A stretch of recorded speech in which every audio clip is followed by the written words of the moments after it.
Hey everybody, we're going to be talking about making the most of the message. This is by Russell Munter. I'm Moaz. I'm Erica. I'm Brenda. I'm Alan. I'm Mike. So today, if you can look at your handouts, we're just basically the main points we're going to be talking about. This consists of the pros and cons of a presentation, both the direct and indirect approaches to the presentation, the ways to resist distractions and capture audience's attention, and then the different types of mediums you can use. I'm going to pass it off to Michael, who's going to talk about the pros and cons. Thank you, Moise. So I'll talk about a few of the pros and the cons that we have there. And the first pro of a presentation is persuasive.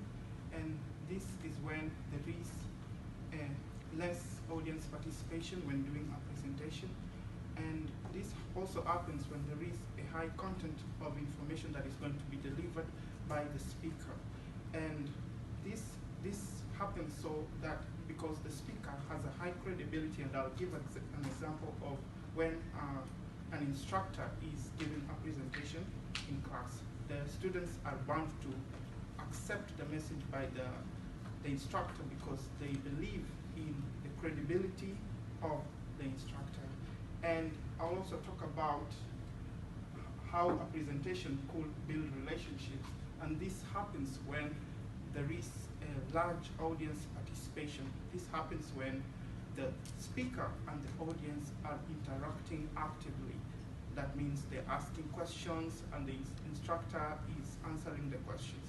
So in that process, the audience are able to also give immediate feedback because of the non-verbal cues that the speaker uses. This could be facial expressions or gestures.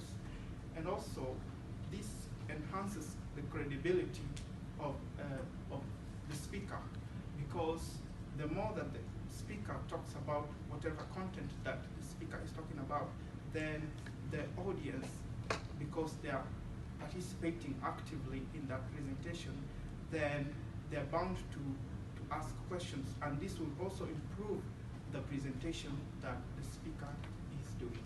So we'll move on to the cons of the presentation, and I'll talk about the first con, which happens when there is less audience participation, and this is where the speaker is a highly credible speaker. So if the speaker wants to gather information from the audience, then this would act as a restraint because the audience is not participating actively. Another issue that could come up is when the audience tend to switch off.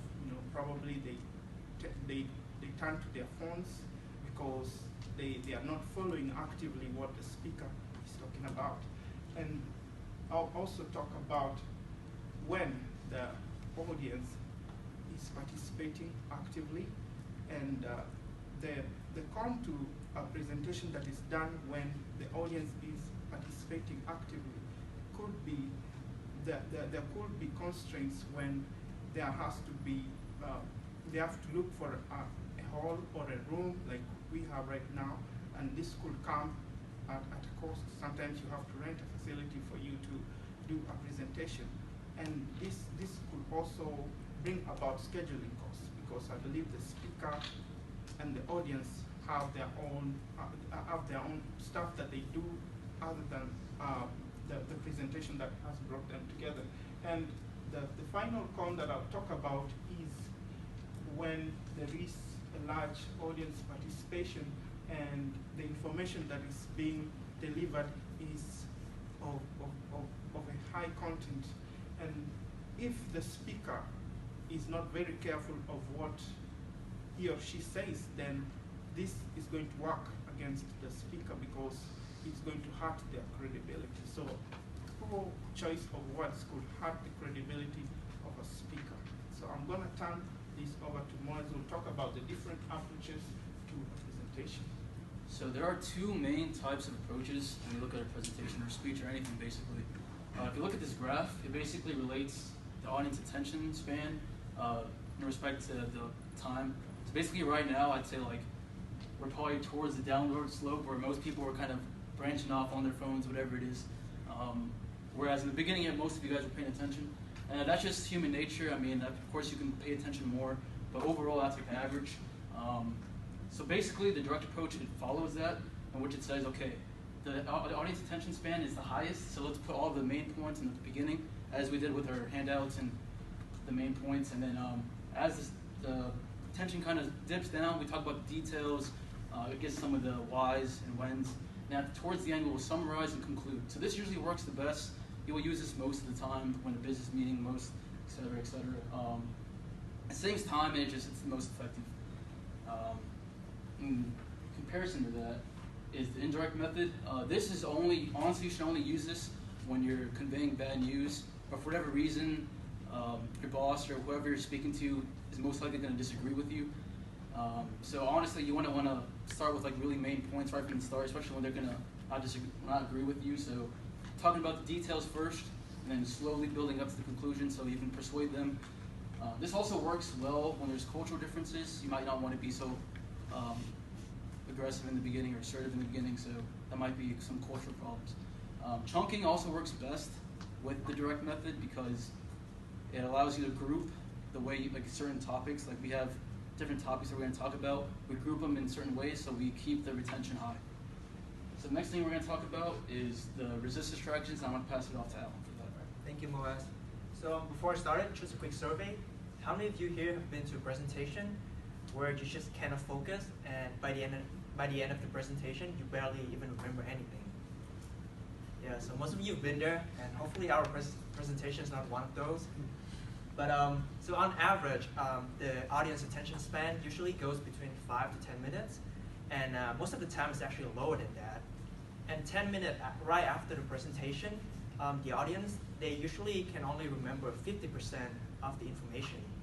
And then that number goes down to 25% the day after, and drop to 10% the week after. And this is due to a lot of distraction that could happen during a presentation.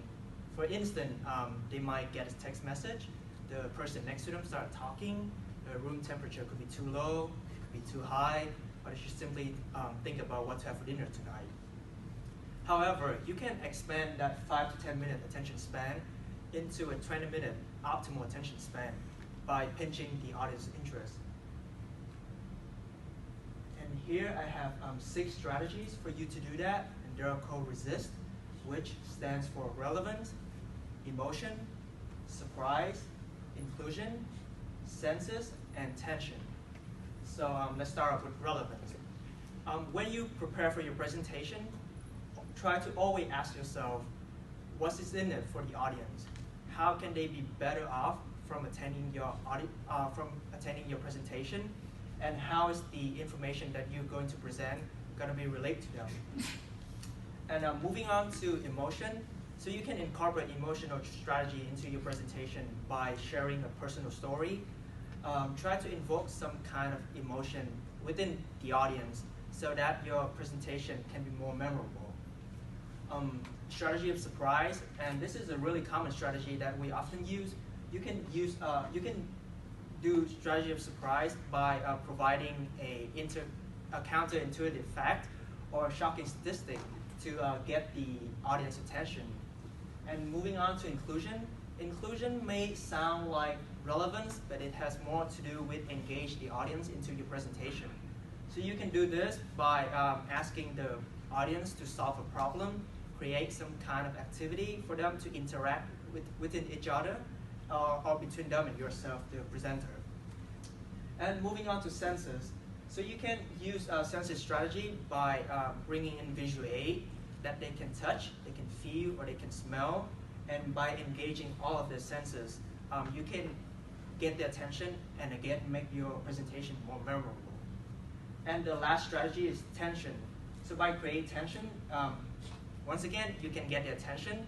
And to do this, you can either ask them to vote on a really controversial issue, or presenting a conflict argument with the audience in order to create tension for your presentation.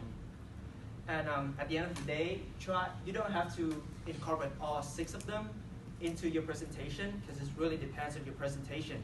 However, try to incorporate some of them into your presentation to get the attention better and improve your future presentation. And now I'm going to pass it on to Brenda to talk about different types of medium that you can include. Okay. So sometimes a presentation alone won't deliver the information you were trying to deliver. So it's very useful to use other mediums. Examples of other mediums are written communications, like handouts or outlines like we presented y'all today. Interactive conversation with your audience is also very useful. So that could be like Q&A sessions, or sometimes they'll play a Kahoot game. That's very useful to make sure that your audience is involved. Another useful medium is email. It can be useful to send out your material prior to the presentation. One thing to remember when you're doing a presentation is to think of it as a larger movement and make sure that you deliver the message essentially and make sure that you do what you need to do to make sure they understand. So like I mentioned, other mediums are very useful. How you can determine what medium to use is by determining what you want the audience to know. So for example, if you're doing a presentation that's very data heavy, very number heavy, then detailed materials like spreadsheets, brochures, and things of that nature can help so that your audience isn't overwhelmed by all the things on the slideshow. Emailing your slideshow and material can be helpful. It makes sure that your audience has the information in front of them, so if they get distracted, they can just look and they can catch up. Another pro is that it allows the audience to take notes on it. A con is that sometimes it can be distracting and it might cause the audience to pay attention to the handout but not to you. A presentation deck is also useful for when you're giving more of an executive summary of what the project is. This could be like a business proposal or a dissertation, and that's what that would be useful for. So now I'm going to pass the presentation to Erica, who will talk about layering communications. Thank you, Brenda. So in layering your communications, presentation is not a single event. It is linked with other chain of communication. You will need to combine several efforts using one after another before presenting. So when the presentation should be the last step. So for example, if you're trying to restructure your organization or move your headquarters, first set up meetings to gather all your information, try to ask questions within the people of your organization and see what their concerns are. And then when the presentation is the first step. So if you decided to present first, follow up with your audience, set up a meeting, ask questions. When the audience has a negative bias, if you fear that there will be a negative bias when presenting, first set up a private meeting with influential people and listen carefully to what their concerns and their ideas. Usually people tend to listen and respect more whenever there's an influential audience, and that way you have less likely to get opposed by them. And then in summary, we talked about our cons and pros of presentation, direct and indirect approaches, audience attention, distraction, and presentation mediums. Do you guys have any questions?